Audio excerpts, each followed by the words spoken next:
से तेल की सप्लाई होती थी लाल सागर तक, उससे अच्छा खासा डैमेज हुआ है। शनिवार की बात की जाए तो अमेरिका और ईरान के बीच हालिया लड़ाई में कुछ समय के लिए रुकावट आई थी, जो कि दोनों पक्षों के बीच 13 दिनों तक चली गोलीबारी के बाद हुई थी। सोशल मीडिया पर जारी एक आधिकारिक बयान के अनुसार सऊदी मंत्रालय ने कहा कि आतंकवादी हमले इराक की जमीन से किए गए थे, यानी इस बार इस्तेमाल किया गया इराक। नमस्कार दोस्तों,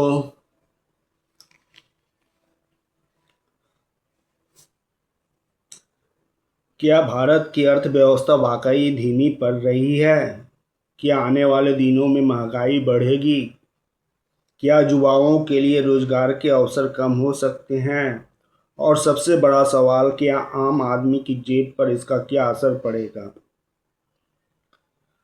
आज के इस वीडियो में हम बिना किसी राजनीतिक पक्ष के लिए केवल उपलब्ध आर्थिक रिपोर्टों और विशेषज्ञों की राय के आधार पर समझने की कोशिश करेंगे कि भारत की अर्थव्यवस्था की वर्तमान स्थिति क्या है और आगे किन चुनौतियों तथा अवसरों का सामना करना पड़ सकता है।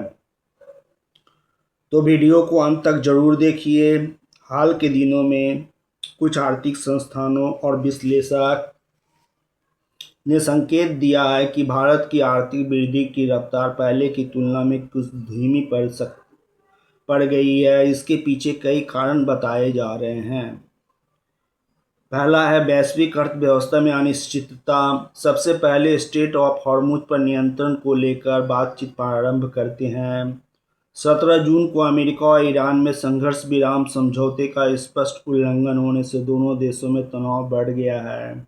अब इस तनाव को दूर करने के लिए स्ट्रेट ऑफ हॉर्मुज पर नियंत्रण को लेकर ईरान का पहला कदम होगा कि अमेरिका की ज़्यादातर मांगें मान ली जाए, जिसमें कमर्शियल जहाज़ों पर हमले रोककर हॉर्मुज स्ट्रेट से सुरक्षित और बिना रोक टोक आवाजाही की गारंटी देना। ईरान के पास मौजूदा ज़्यादा एनरिच किए गए यूरेनियम के भंडार को ख़त्म करना या कम करना और न्यूक्लियर वॉचडॉग की कड़ी जांच पड़ताल को मंजूरी देना जैसी बातें शामिल है। पहली बार ईरान ने यह दिखाया है कि उसके ऊपर किए गए किसी भी हमले की कीमत सिर्फ उसे ही नहीं बल्कि पूरी वैश्विक अर्थव्यवस्था को भी तुरंत चुकानी पड़ सकती है। ईरान के परमाणु कार्यक्रम को लंबे समय से एक ऐसे अधिकार के तौर पर पेश किया गया है जिसे छोड़ने के लिए ईरान को मजबूर नहीं किया जा सकता। अगर हमलों के बाद ईरान अपने परमाणु कार्यक्रम पर सख्त शर्तें मान लेता है तो यह संदेश जाएगा कि अमेरिका ने सैन्य ताकत के दम पर ईरान को झुका दिया। ईरान चाहता है मौजूदा स्थिरता को बनाए रखना है, शिपिंग और एनर्जी मार्केट पर इतना दबाव बनाए रखना कि अपना दबदबा बना रहे, लेकिन इतना भी नहीं कि अमेरिका के साथ फिर से पूर्ण युद्ध छिड़ जाए। नेताओं के लिए संघर्ष और मुश्किल हालात लंबे समय तक झेलना एक राजनीतिक रणनीति हो सकती है, लेकिन आम जनता के लिए यह कहीं ज़्यादा कठिन और दर्दनाक होता है। एक ईरानी महिला ने बताया कि जब दोबारा युद्ध शुरू हुआ तो उन्हें बहुत ज़्यादा दुख हुआ था। उन्हें उम्मीद था कि इस समझौते से दोनों पक्षों की बाकी विवाद सुलझाने और क्षेत्र में फिर से शांति और स्थिरता लाने का समय मिलेगा, लेकिन अब उन्हें डर है कि अब युद्ध में बुनियादी ढांचों को भारी नुकसान होगा और आम नागरिकों के साथ सैन्य कर्मियों की भी जाने जाएगी। दूसरा है रूस यूक्रेन युद्ध। पिछले कई सालों से जारी यह युद्ध अभी भी वैश्विक अस्थिरता की बड़ी वजह बनी हुई है। यूक्रेन में सफलता के दावों के बावजूद रूस को असाधारण कीमत चुकानी पड़ रही है और रूस की अर्थव्यवस्था पर प्रतिकूल प्रभाव पड़ना लाजमी है।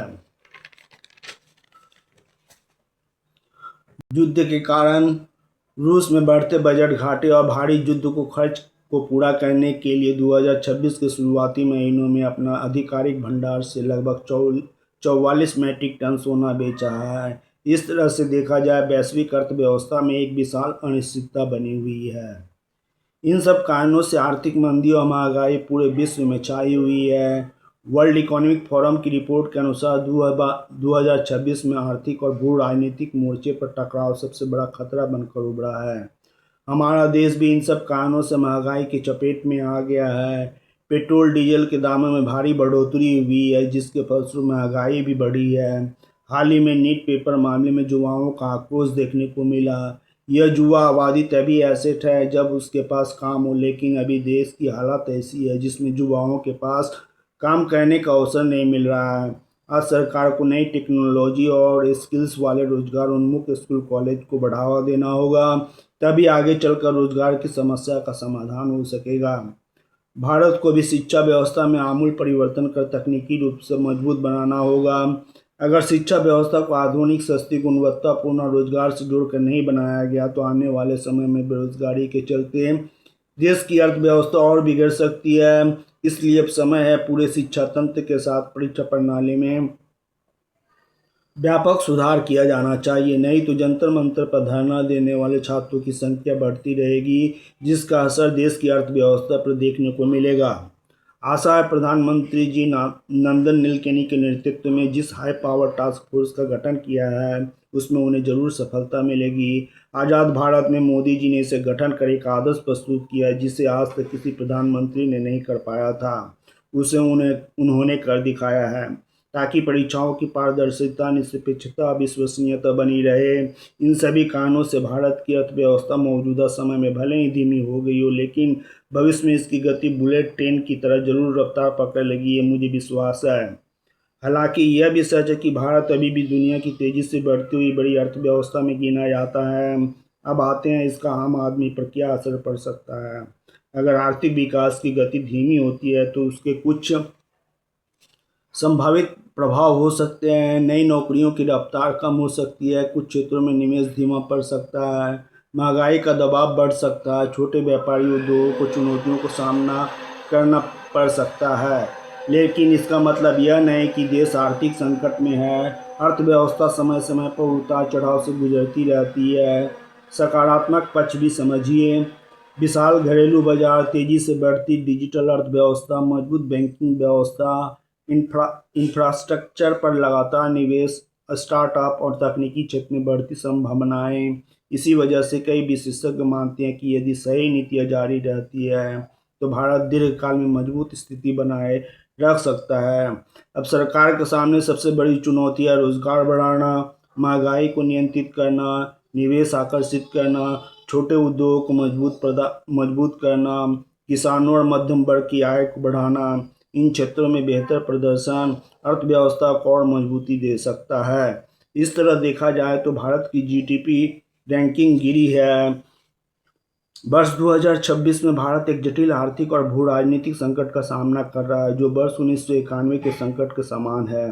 देश को विनिर्माण, तकनीकी, ऊर्जा संबंधी सुविधता के क्षेत्र में गंभीर वैश्विक शक्ति संरचना की चुनौती का भी सामना करना पड़ रहा है।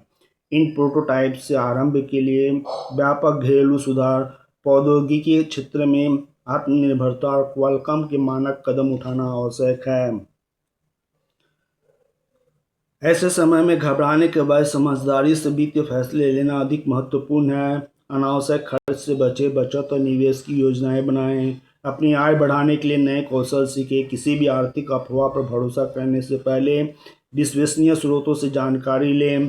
भारत की अर्थव्यवस्था चुनौतियों के दौर से जरूर गुजर सकती है, लेकिन उसके पास मजबूत संभावनाएं भी हैं। आने वाले समय में सरकार की नीतियां, वैश्विक परिस्थितियां और घरेलू निवेश, ये सभी तय करें कि अर्थव्यवस्था किस दिशा में आगे बढ़ती है। आपका क्या मानना है? क्या भारत की अर्थव्यवस्था आने वाले वर्षों में और मजबूत होगी या चुनौतियां बढ़ेगी? अपनी राय में कमेंट जरूर लिखिए। अगर आपको यह वीडियो जानकारीपूर्ण लगा हो तो वीडियो को लाइक, शेयर, चैनल को सब्सक्राइब करना ना भूलें। धन्यवाद। मिलते हैं अगले वीडियो में। जय हिंद, वंदे मातरम।